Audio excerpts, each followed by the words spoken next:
Biarlah firman-Mu yang berkumandang di hati kami dan tidak ada suara yang lain, sehingga kami tidak sia-sia datang di rumah Tuhan. Terima kasih Tuhan, berfirman-lah, kami siap mendengar. Dalam nama Tuhan Yesus kami sambut firman Tuhan. Haleluya. Amin. Salam Bapak Ibu Saudara yang saya kasihi. Kita ada di awal bulan September, sudah mulai ber. Artinya kita harus persiapkan juga untuk menyambut Natal tahun ini sebenarnya. Itu tidak terasa. Baik pemuda, karena menyangkut segala persiapan, dana, dan lain sebagainya. Baik, kita akan menikmati firman Tuhan dari kitab Kejadian pasal 21. Kejadian pasal 21 ayat 9 sampai 21.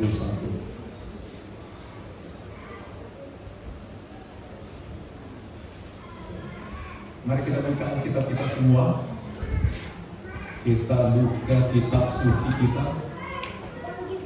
Kejadian pasal 21 ayat 9 sampai 21. Mari saya undang kita bangkit berdiri. Kita baca bergantian, saya mulai dari ayat yang ke-9. Pada waktu itu, Sarah melihat bahwa anak yang dilahirkan Hagar, perempuan Mesir itu bagi Abraham, sedang main dengan Ishak anaknya sendiri.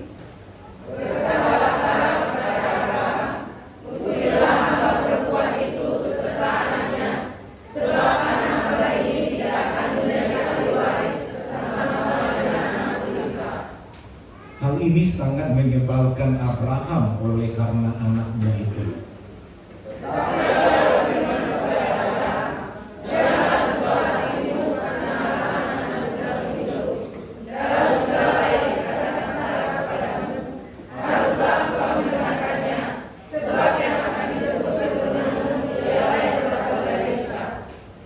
Tetapi anak hambamu itu juga akan kubuat menjadi suatu bangsa, karena ia pun keturunanmu.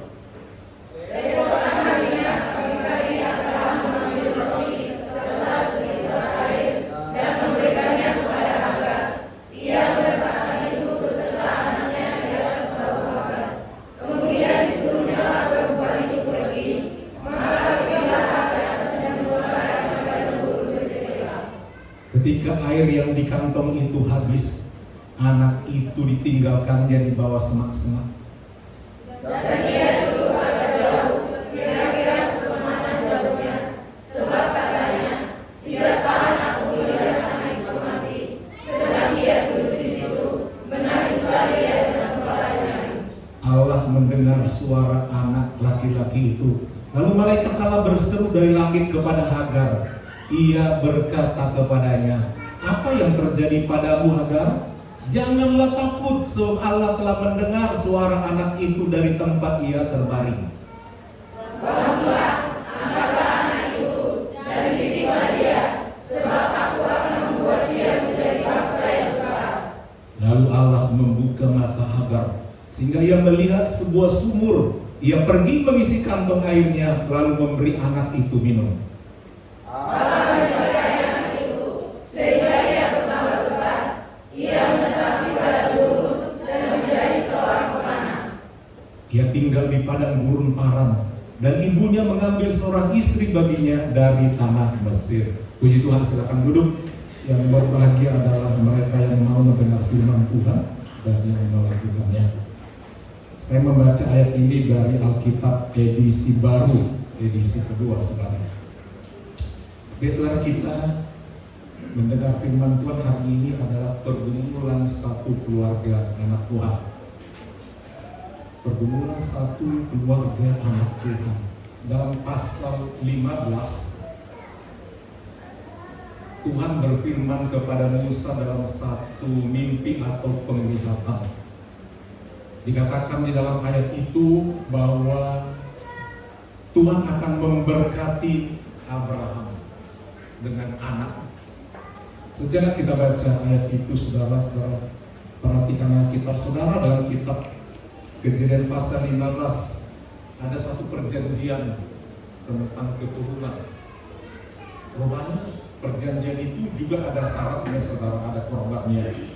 Ketika Allah mau memberkati, selalu juga Dia membuat syarat atau yang disebut dengan korban. Mari kita lihat kitab Kejadian pasal 15. Kemudian datanglah firman Tuhan kepada Abram dalam suatu penglihatan. Jangan takut Abram, akulah perisaimu, upahmu akan sangat besar. Abram menjawab, ya Tuhan Allah, apakah yang akan engkau berikan kepadaku? Dia sudah tua, aku sudah mau meninggal. Akankah nanti hambaku Eliezer, orang Damsik atau orang Damaskus, masih ada kota itu sekarang, akan menjadi pewaris? Dalam tradisi purba Yahudi, kalau ada satu keluarga kaya raya dan dia tidak punya anak, maka harta akan diberikan kepada pembantunya yang terbaik, laki-laki. Dan itu jatuh kepada Eliezer. Tuhan berkata, aku akan memberkati. Gimana mau diberkati? Aku sudah tua, istriku sudah tua, hartaku banyak, jatuh nanti sama Eliezer. Kita kira seperti itu. Ayat 4, namun datanglah firman Tuhan kepadanya, orang itu tidak akan menjadi ahli waris, melainkan anak kandungmu. Berarti dari Sarah yang akan. Tetapi kemudian Tuhan berkata, pada waktu itu saudara, dia dibawa keluar, lihat ke langit, coba hitung semua bintang-bintang. Saudara, kalau kita ke langit pada malam yang cerah, di langit yang terang, saudara coba hitung bintang, saudara akan bingung sendiri. Di situ dihitung satu, nggak lama kemudian muncul lagi di baliknya tuh. Hitung yang satu lagi, demikian. Jadi artinya semakin kita tajam melihat, semakin muncul banyak dan tidak terhitung. Karena mata kita tidak sanggup langsung melihat sekaligus banyak. Tapi ketika kita fokus di satu bintang, maka setelah kita bergerak akan muncul bintang-bintang lain ternyata. Dan dia coba menghitung, tak terhitung. Tapi Tuhan katakan, nanti keturunanmu seperti itu. Nah, kemudian apa tandanya? Jadi saudara, kalau kita kadang-kadang mau mendapat berkat, kadang-kadang Tuhan kasih tanda, Tuhan kasih persyaratan.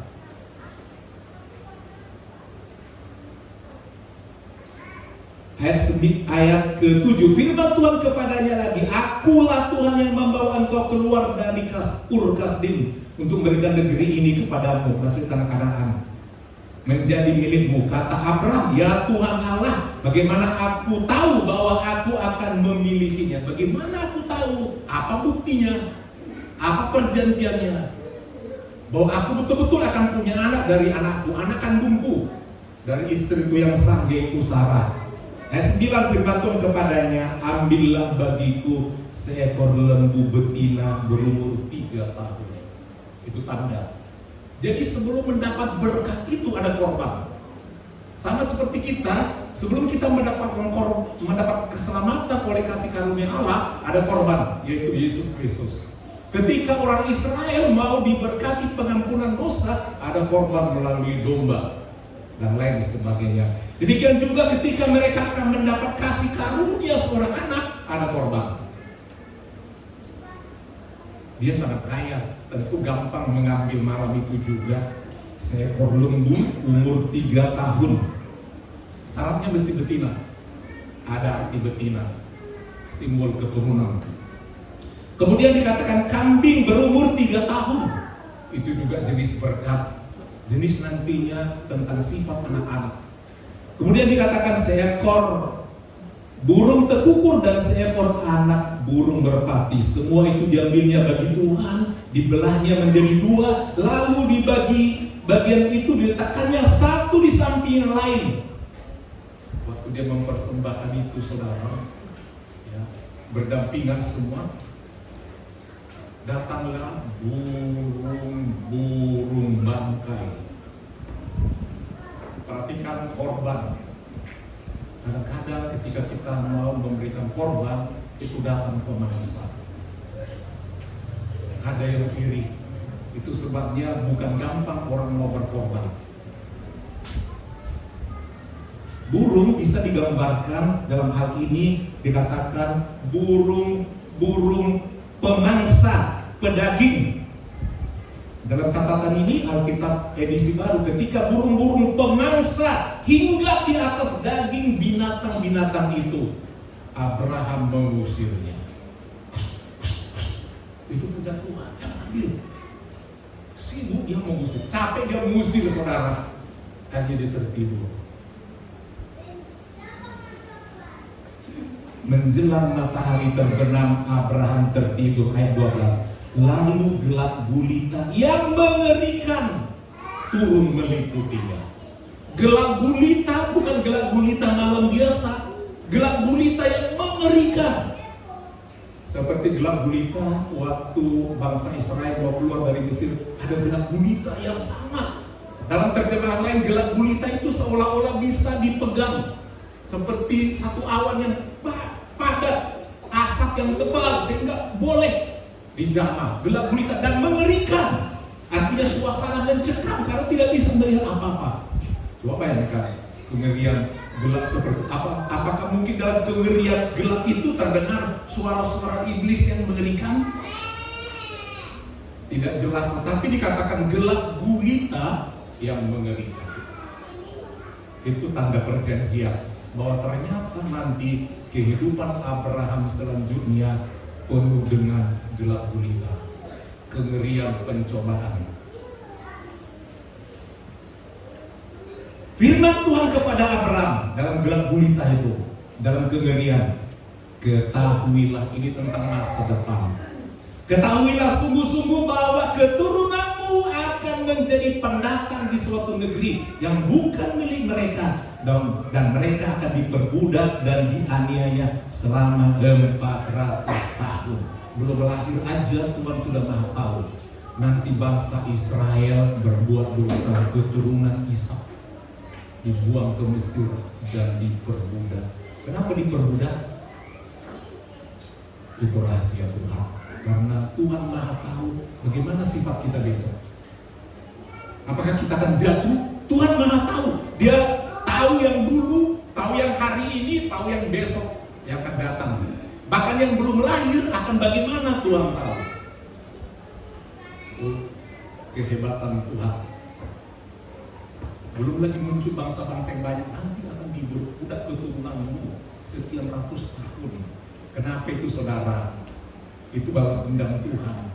Karena nanti tahu dia iman Sarah itu tidak kuat, tidak selamat. Kita kembali ke ayat yang tadi saudara topik pasal 21. Pendek cerita, memang tidak sabar Sarah. Ya wajar, udah 70-an tahun, suami udah 85 pada waktu itu. Dia punya pembantu banyak karena orang kaya. Tradisi dari dulu kalau kaya wajib punya pembantu supaya semua bisa dikerjakan dan tinggal beres, namanya kaya. Jadi suamiku pun sudah tua, janji tinggal janji, penglihatan tinggal penglihatan, yang jelas di mata tidak ada. Tapi saudara, kisah hidup yang sebenarnya, hanya dia bilang sama suaminya,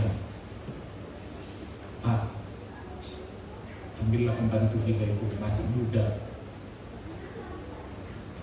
Hah?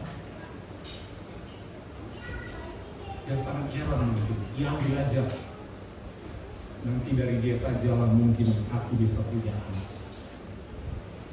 Saudara, dalam tradisi perbudakan, seorang diambil menjadi budak, itu sudah dibeli menjadi 100% milik si pembeli. Mau laki-laki maupun perempuan. Dia tidak berhak atas dirinya, mau disiksa, mau digaji, mau tidak dikasih makan, mau dijual, diperdagangkan.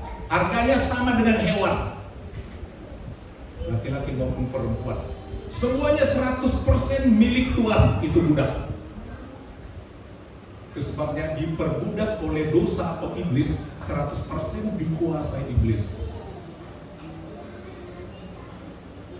Jadi dia bilang, pembantu kita itu, waktu dia bilang begitu, Itulah iman yang jatuh. Istri lemah, suami ikut lemah. Ya, dia mau saja langsung si nyonya itu pergi ke tenda, ke kemah daripada para pembantu. Dia ambil satu, sini. Kau tidur sama tuanmu. Luar biasa saudara, langsung hamil. Di situ dia tahu hamil, dia senang. Dia sekian tahun kawin, si nyonya kaya, mulai kaya, punya semua, tak ada dapat apa-apa. Aku sekali disuruh tidur, jadi. Sudah tahu udah lahir, langsung dia memandang rendah nyonyanya.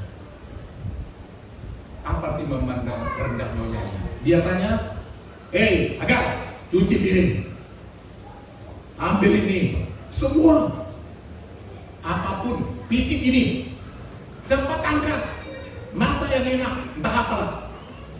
Mau, tapi sekali itu tak mau lagi. Aku sudah naik pangkat, di perutku, di rahimku ada anakmu. Enak aja dulu. Ada anakmu.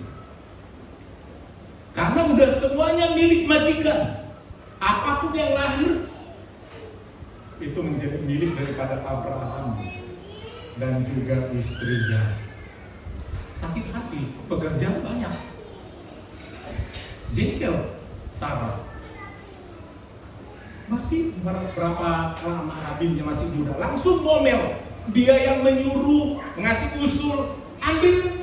Dia juga yang emosi. Langsung dia bilang, suamiku, usir budakku itu. Tentu bingung Abraham. Gimana ya nyonya yang satu ini? Yang suami sekarang udah hamil, usir. Itu kan katanya anakku. Sebab tradisi pada waktu itu, anak yang lahir nanti, di situ lahir, itu langsung diambil sama nyonya besar beserta Abraham.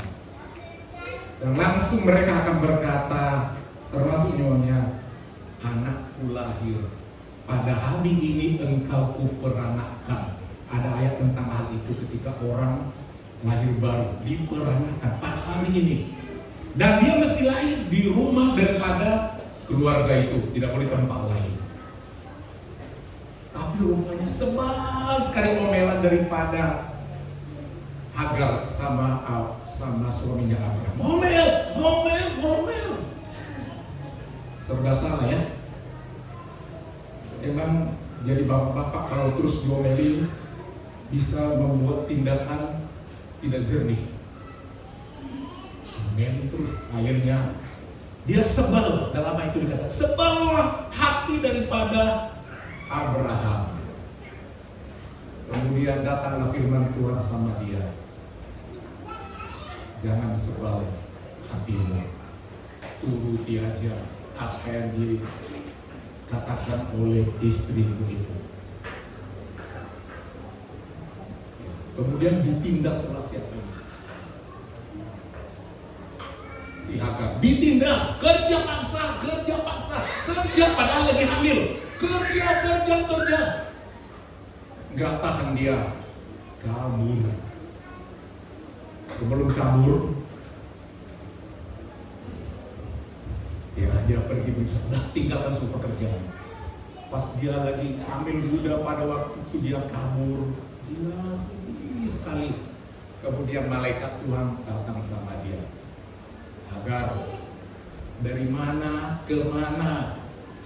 Aku dari rumah nyonyaku mau kabur, aku ditindas. Jangan kabur, pulang, biarkan kamu ditindas. Ngeri nggak? Sebab kalau dia kabur, anak itu bukan anak Abraham, harus pulang. Dan malaikat itu berfirman kepada Hagar, kau mengandung. Artinya sadarlah kau mengandung dan akan melahirkan seorang anak laki-laki. Itu penting sekali ya, anak pertama laki-laki bagi Yahudi.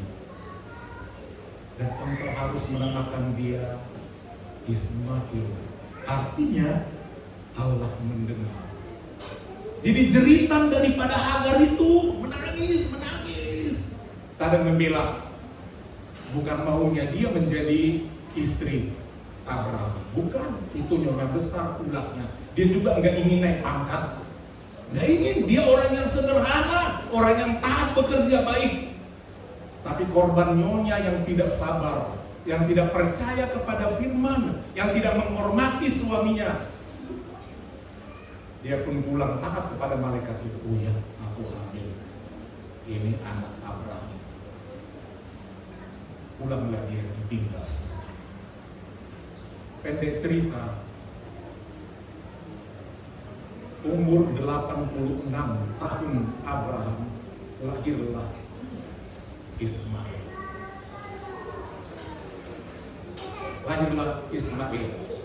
Dan dikatakan pada satu kali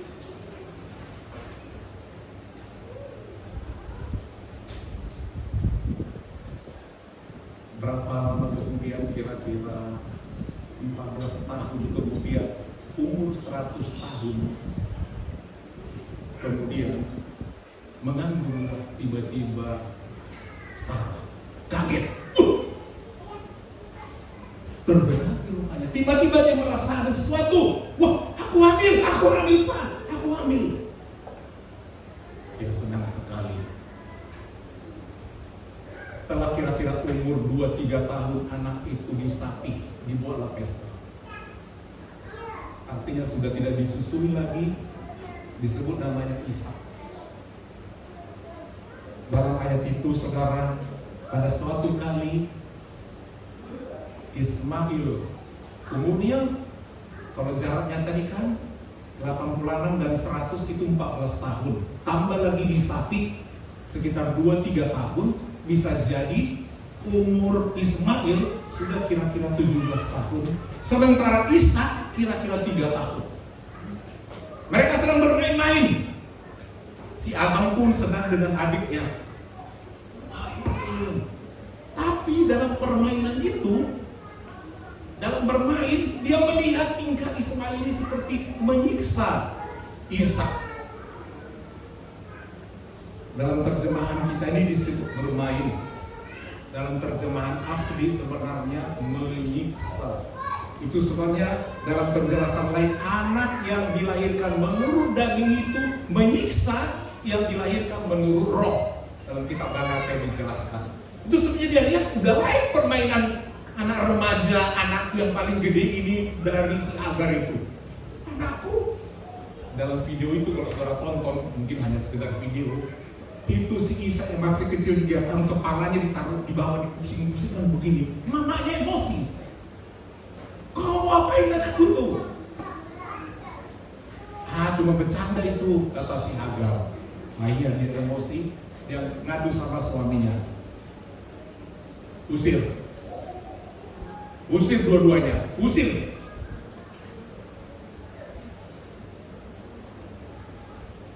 Nyonya besar ngomong, anak juga sudah ada, umur 3 tahun, menurut. Jadi ketika Tuhan berkata, Tuhan disuruh usir. Sederhana, tidak dikasih bekal emas, perak, permata, gak ada. Hanya dikasih roti. Ya roti mau dipikul sama ibu-ibu, berapa kuat. Kemudian sekirbat air. Nah sekirbat hanya gentong kecil. Tega nggak Abraham? Tega, langsung pergi. Adakah kesalahan daripada Hagar di situ? Ini nggak ada. Ismail hampir nggak ada kesalahannya. Mereka hanya korban. Kalau tadinya sabar, Hagar nggak terjadi semua peristiwa itu, nggak terjadi. Akhirnya pun sedihlah Hagar dengan anaknya remaja 17 tahun. Dalam terjemahan di Alkitab saudara dikatakan anak itu roti dan apa? Dan sekirbat air ditaruh di pundak dan anaknya. Dalam salinan yang lain, pengertiannya adalah bukan berarti anaknya yang remaja umur 17 atau 14 tahun itu Digendongnya tidak seperti itu. Pengertiannya seperti ini, roti dan kirbak ditaruh di pundak daripada Hagar. Anak itu ditaruh di pundak, artinya tanggung jawabmu sekarang, taruh di pundakmu. Banyak orang agama lain menerjemahkan bagaimana seorang anak yang sudah remaja digendong mamanya yang udah tua, diisi lagi. Alkitab salah. Hati-hati mengartikan Alkitab. Enggak begitu artinya. Ditaruh di pundak, artinya tanggungan.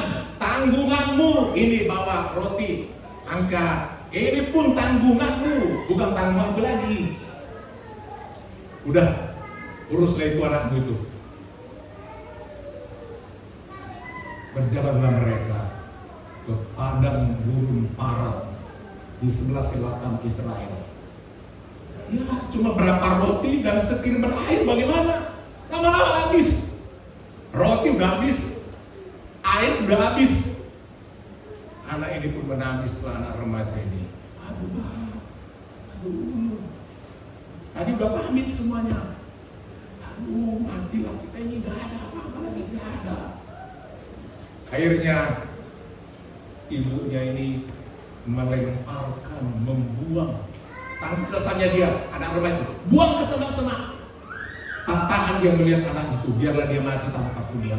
Kemudian dia pergilah menjauh sepemanah. Kemudian menangislah Hagar sejadi-jadinya kepada Tuhan. Tuhan, bagaimana ini? Apa salahku? Aku bertahun-tahun kerja sebagai budak. Aku ini perintahkannya untuk nikah sama suaminya. Udah hamil, tujuannya supaya hamil. Udah hamil, justru aku. Dia meratap kepada Tuhan, kepada Allah Abraham. Jadi Allahnya juga adalah Elohim. Jadi jangan katakan kalau Ismail atau Hagar itu bukan orang percaya. Mereka orang percaya, sama seperti kita. Ya saudara, datanglah malaikat. Ya, dikatakan dia akan diberkati. Teruslah berjalan. Akhirnya malaikat atau Tuhan membuka matanya. Tiba-tiba dia melihat satu sumur di padang gurun itu. Langsung diambil kirbaknya. Tadi gak ada di padang gurun ini sumur. Tiba-tiba ada sumur. Langsung diambil kirbaknya yang kosong tadi. Dia pergilah ke air itu. Air itu gambaran air kehidupan daripada Tuhan Yesus. Diambil air itu, diminumnya, dikasih ke anaknya. Sebab tadi kata malaikat itu, telah mendengar tangisan anakmu itu. Sebelum mati dia berdoa. Ya, Ismail berdoa kepada Allah. Allah Elohim. Orang Israel kalau berdoa, Elohi Abraham, Elohi Yakub, Elohi Ishak. Tidak ada Elohi Ismail. Karena itu anak pembantu. Jadi penyebutannya adalah Elohi Ishak. Dikasihlah ke anaknya. Anaknya menjadi segar. Mereka menjadi segar. Dan berangkatlah mereka terus hidup karena air itu. Gak ada Tuhan kasih roti. Hidup karena air kehidupan dari surga dikasih. Mereka berjalan, mengembara. Tapi Tuhan berkata, ya, untuk memberkati. Anakmu itu nanti akan menjadi bangsa yang besar. Dan nanti akan 12 raja muncul dari keturunan Ismail. 12 raja. Kemudian mereka pun mengembara dari satu tempat dan dikatakan kepada Hagar, anakmu itu nanti kelakuannya menjadi seperti keledai liar. Dia mengembara dan memanah. Dan dia akan melawan setiap orang yang dijumpainya. Dan orang banyak pun akan melawan dia. Itu gambaran saudara kita tetangga. Sifatnya liar tapi merdeka. Merasa merdeka di mana-mana, bebas suka-suka, hancurkan ini, hantam. Dan memang kehidupan di padang itu mengerikan. Kalau nggak kita duluan membunuh, kita akan dibunuh. Dia seorang pemanah dan dia berpindah-pindah. Dan ketika anak itu sudah cukup dewasa, karena Hagar adalah perempuan Mesir, dia ambillah wanita Mesir menjadi istrinya. Kemudian mereka tinggallah sebagai pemanah dan pemburu. Saudara kekasih, pelajaran bagi kita sebagai orang beriman dalam bacaan ini, mari kita sungguh-sungguh percaya kepada janji Tuhan. Percaya. Kalau kita yakin Tuhan berjanji sama kita, pegang satu kali. Tapi kalau nggak berjanji, jangan seolah-olah ada perjanjian. Tapi kan sudah janji, jadi harusnya tunggu saja. Kalau nggak ada perjanjian, ambil anak dari lain, no problem. Itu anak sah juga. Secara Alkitabiah begitu. Ya, itu banyak di Alkitab begitu. Ambil, ini menjadi sah. Dan sangat dikasih, dibesarkan seperti itu. Apa arti sebuah siksaan itu? Rupanya tangisan Hagar dan Ismail Tuhan dengar. Itu sebabnya saudara, bangsa Israel pun ditindas Tuhan. Bangsa Israel pun ditindas Tuhan karena menindas pembantunya yang tidak salah. Saudara, dalam dunia ini ada hukum tabur tuai. Amin. Amin. Saudara suka berbuat baik, saudara akan dapat baik. Saudara berkemurahan sama orang, saudara dapat kemurahan. Saudara pelit sama orang, tiba-tiba orang berhati sama saudara, pelit. Saudara menyiksa orang, tunggu tanggal mainnya. Galatia 4 ayat 21 sampai 23. Kitab Galatia. Pemuda buka Alkitabnya, jangan menghayal.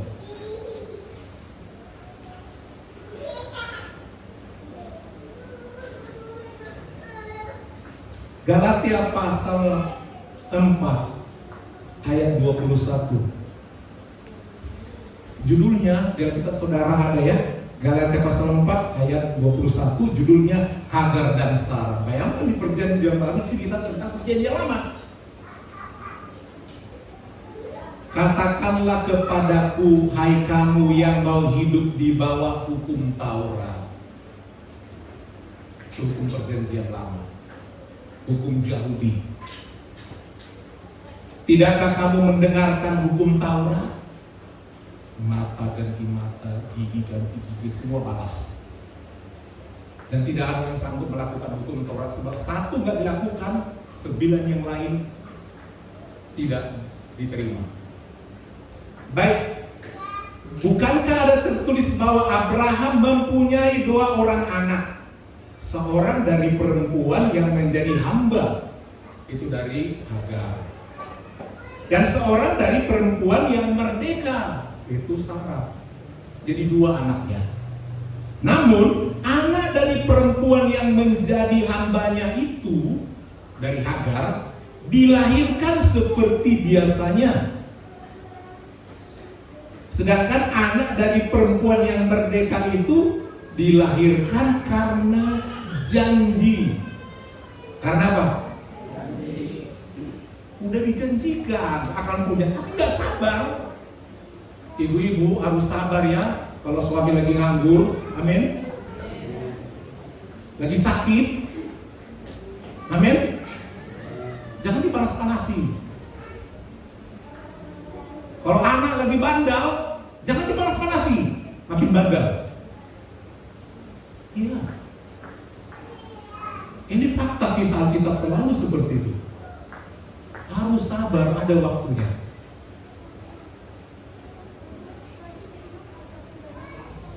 Kita adalah anak perjanjian. Ini adalah suatu kiasan. Jadi saudara harus rajin baca kitab perjanjian lama. Itu semua menggambarkan apa yang terjadi di perjanjian baru. Sebab kedua perempuan itu adalah 2 ketentuan Allah. Yang satu berasal dari Gunung Sinai. Tahu Gunung Sinai itu letaknya di Mesir. Walaupun bangsa Arab bilang Gunung Sinai ada di Arab. Kita tidak persoalkan itu, saudara. Kalau saudara nanti jalan-jalan ke Israel lewat Mesir, akan dikatakan Gunung Sinai.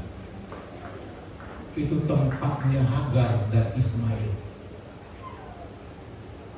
Jadi katakan yang satu berasal dari Gunung Sinai dan melahirkan anak perhambaan, itulah Hagar. Amin. Pas enggak sama kita? Bagaimana kelakuan orang di sana? Liar, ganas seperti keledai, bebas seperti keledai, dan suka ditunggangi. Akhiran Tuhan Yesus juga naik keledai. Amin. Harus dibawa memang mereka, tunggangi mau masuk kota Yerusalem. Hagar ialah Gunung Sinai. Ia di tanah Arab. Rupanya keturunannya pun sampai ke Arab. Akhiran orang-orang Arab, lihat simbol mereka itu. Pedang, orang pemburu. Yang bendera mereka itu pedang, sabit. Itu Tuhan ceritakan. Dan mereka bertetangga dengan saudaranya Kanaan. Perang terus sampai sekarang. Sampai sekarang daerah-daerah Arab semua itu. Dan mereka orang yang diberkati Tuhan. Amin. Halo, mereka diberkati enggak? Minyaknya. Keturunan Abraham. Jadi sampai kapanpun kita diberkati. Sampai kapanpun. Tapi untungnya nanti damai. Sebab ketika Abraham meninggal, Ismail datang. Sama Ishak sama-sama menguburkannya bersama dengan Hagar di Gua Makpelah, kuburan Abraham. Jadi satu kali nanti kedua keturunan ini sujud di kaki Tuhan Yesus bersama-sama. Saudara boleh melihat penginjilan terus masuk. Kristen di Arab bertambah besar. Daerah-daerah di sana di Mesir, orang Mesir, Kristen di Mesir sampai sekarang orang Kristen Ortodok. Ada satu perayaan, dikatakan perayaan menyambut kedatangan Yesus di Mesir. Karena dalam tradisi itu 3 kali Tuhan Yesus pindah rumah ketika dia bayi, dibawa ayah ibunya mengungsi ke Mesir. Jadi ada mereka pesta perayaan menyambut Yesus di Mesir. Kita nggak merayakan sebab Tuhan Yesus nggak lewat Batam. Amin. Jadi orang di sana ada khusus perayaannya, libur perayaan Tuhan Yesus. Mereka pergi ke rumah pertama, mereka kos, kontrak, didirikan gereja di situ. Rumah kontrak yang kenapa pindah-pindah? Takut ketangkap. Jangan sampai tempat nanti kabar tersiar, di sana Yesus bunuh. Dan sampai sekarang di negara-negara Arab pun banyak orang Kristen, bahkan Kristen di Arab lebih banyak daripada Kristen di Israel. Amin. Minoritas Kristen di Israel, orang-orang Yahudi. Bahkan penduduk terbesar penganut Islam di Israel bukan Kristen. Karena memang bersaudara orang itu. Kalau kita ini kan ranting-ranting yang jatuh ditempelkan. Kita ini orang-orang kafir kan? Amin. Ya kita bukan bangsa, tapi dicangkokkan ke batang anggur itu. Kita menjadi pewaris kerajaan Allah. Tapi yang buah itu memang benihnya. Ketika malaikat bilang kepada Hagar, engkau melahirkan anak Abraham. Kata melahirkan dalam hal itu dalam bahasa Inggris diterjemahkan dalam bahasa Inggris dari bahasa Ibrani ya. Karena dia akan melahirkan seorang anak, karena dia juga adalah anak Abraham. Ismail itu kata dia adalah anak Abraham diterjemahkan dalam bahasa Inggris seed. Seed artinya benih, persinuan dari sperma Abraham. Keturunan ditentukan oleh laki-laki kemana dia ditaburkan. itu juga anaknya. Itu sebabnya memang dua yang bersaudara ini lain mama berantang biasa. Amin. Jangankan kita satu mama satu bapak aja, senggol sana senggol sini, apalagi enggak. Itu biasa, tapi ingat kita semua anak Tuhan. Amin. Kalau di gereja senggol sana senggol sini biasa. Tapi jangan buat kali jenggolnya nanti mental pula. Biasa begitu. Karena kita bersaudara, karena mungkin senggolan jauh dari kita. Justru yang dekatlah tersenggol. Amin. Karena dekatnya kita. Kalau jauh macam mana? Tapi itulah anak-anak Tuhan. Jangan ada yang lari dari satu keluarga besar, termasuk keluarga eklesia. Amin. Amin. Itu baru bertumbuh. Kalau tadi Hagar nggak mau pulang, Ismail bukan anak. Makanya malaikat bilang itu, pulang, biarkan kamu ditindas. Sadarilah namanya nyonya, ya kan? Amin. Kalau saudara orang kaya, punya pembantu malas-malas, saudara kasih makan, tindas. Itu kalau kita bilang, amin. Amin. Namanya juga udah, ya kan gaji jalan. Tapi kalau tidak, usir. Tapi kalau masih mau jadi pembantu kerja, kalau saudara kerja di perusahaan, mau malas-malas? Halo, mau malas-malas? Usir. Kata manajernya, pacak. Itu hak kita dia, saudara. Amin. Itu penundukan kita. Jadi saudara, firman Tuhan ini mengingatkan kepada kita bahwa memang kita ini adalah satu di dalam Tuhan. Kita kembali baca ayat ini, saudara.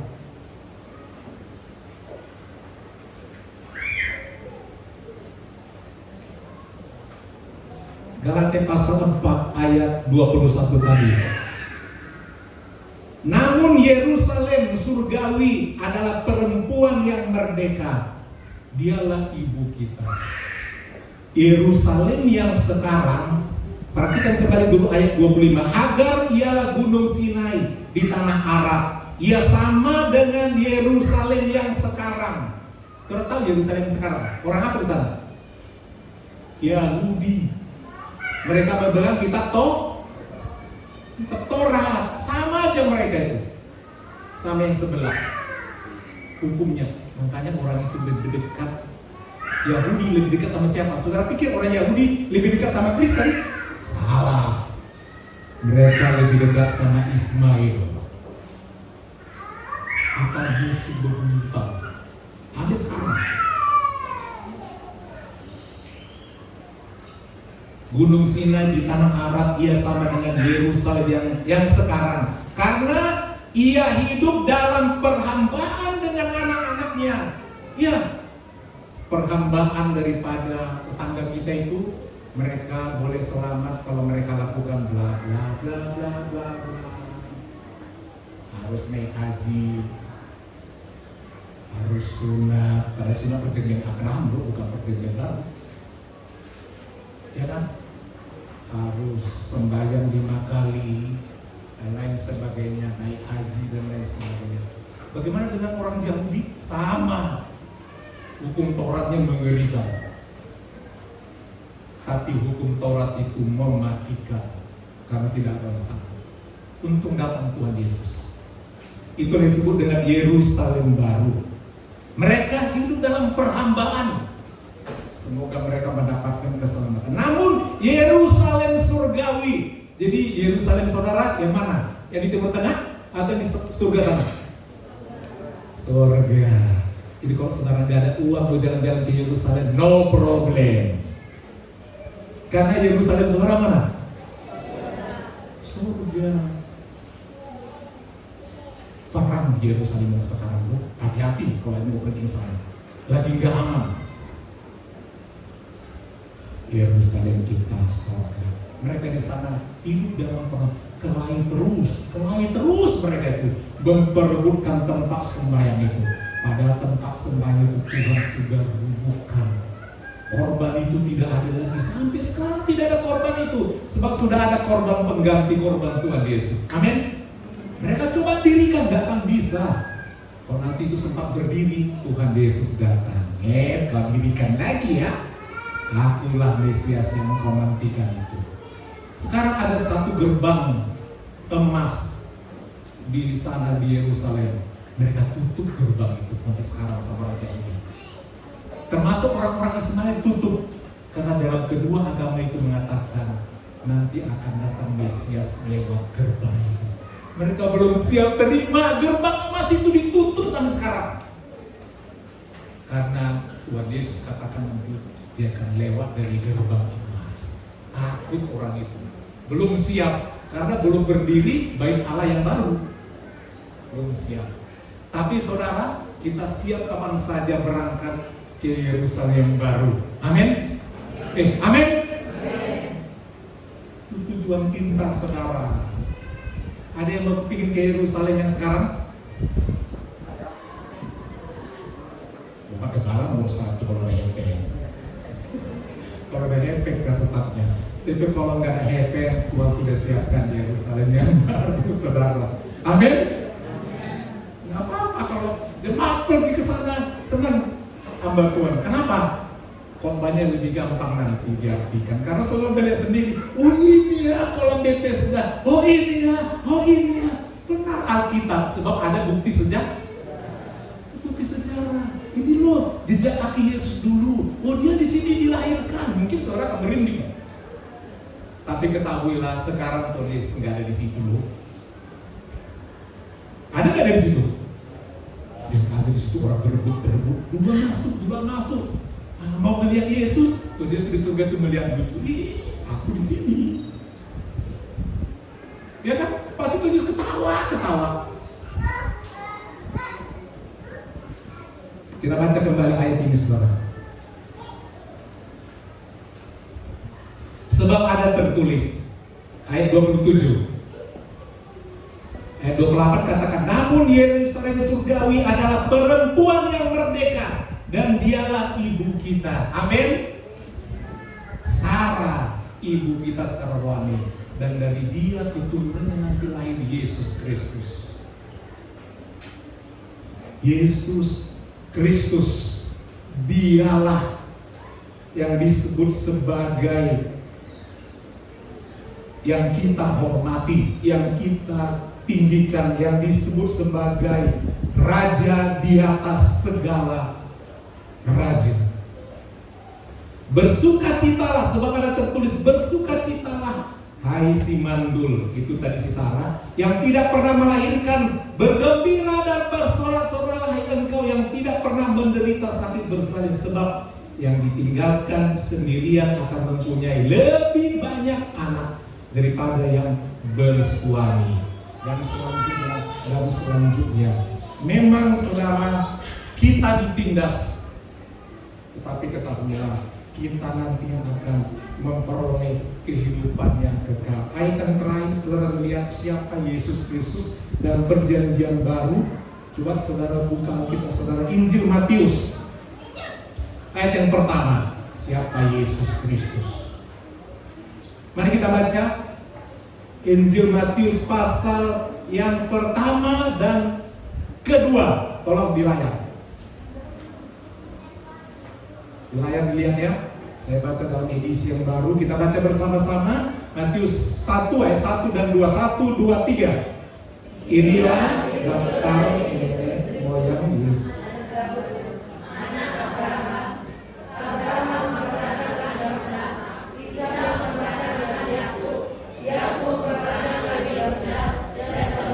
Ini ada disebut Ismail? Ada?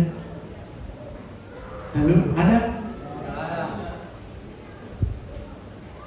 Beri dulu kemuliaan bagi Tuhan. Saudara orang pilihan, saudara anak merdeka, jangan lagi diperbudak apapun. Diselamatkan oleh Yesus Kristus. Sehingga dikatakan oleh Rasul Matius, inilah daftar nenek moyang Yesus. Yesus Kristus anak Daud. Amin. Kristus anak. Lanjut.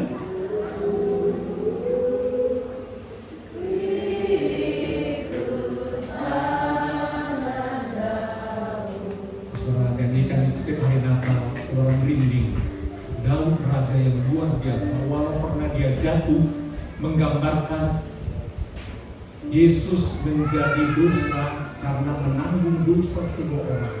Itu sebabnya di kayu salib dia berdoa, "Ya Bapa, ya Bapa, mengapa engkau tinggalkan aku?" Ya, karena berdosa. Kenapa? Semua dosa sama Yesus, sehingga alam gelap, gempa bumi terjadi. Karena apa? Dosa ditimpakan kepadanya, karena dia tidak berdosa. Dan dia lahir dari orang yang berdosa, yaitu Daud. Menyatakan kemanusiaan Yesus lahir di antara orang berdosa. Kita lanjut dalam ayat ini dikatakan anak anak terus sebanyak ada nyanyian anak sekolah minggu. Bapak Abraham mempunyai banyak sekali. Banyak kali. Amin. Yang generasi muda jangan pelit kalau mau punya anak. Kalau Tuhan kasih ya, yang katakan cukuplah satu. Nanti kan tergenapi ya ayat itu. Satu kali jumpa sama temannya, teman-teman Musa dia dulu waktu anak-anak. Anak udah berapa? 4. Udah kali. Aku 2 aja udah repot. Oh banyak, bapakku lah apa? Begitu. Jadi jangan turun-turun terus. Amin. Iya, selama kita sehat, ada hepeng. Amin.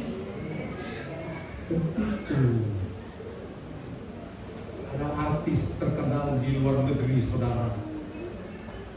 Ada beberapa anak kandungnya, tapi dia untuk menggenapi firman Tuhan banyak sekali dia angkat anak-anak lain. Banyak uangnya, artis.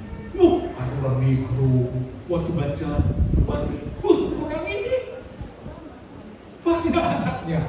Dan semua disebutkan pewaris semuanya. Ada dari rahimnya, ada yang tidak.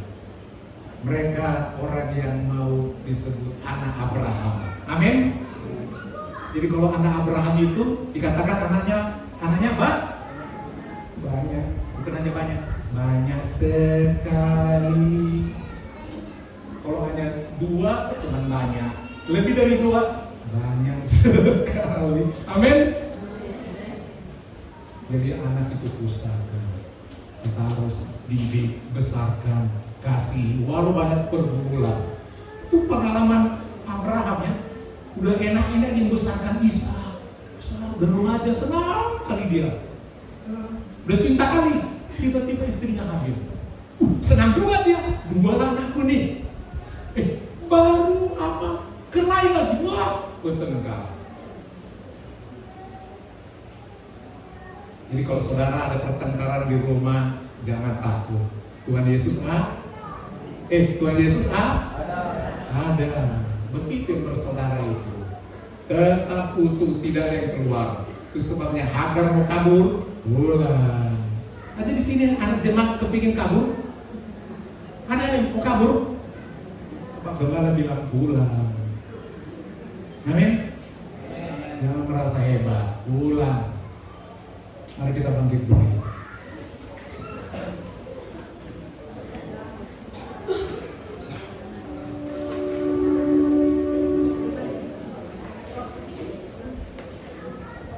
Kita mau bikin firman Tuhan. Tidak kebetulan firman Tuhan hari ini menceritakan tentang keluarga. Keluarga adalah gereja kecil. Dan Tuhan akan selamatkan tiap keluarga yang takut akan Tuhan. Pergumulan tetap ada, tapi ingatlah Yesus selalu ada menolong kita. Saat ku berjalan, kasih-Mu menerangi langkahku, penolong yang setia.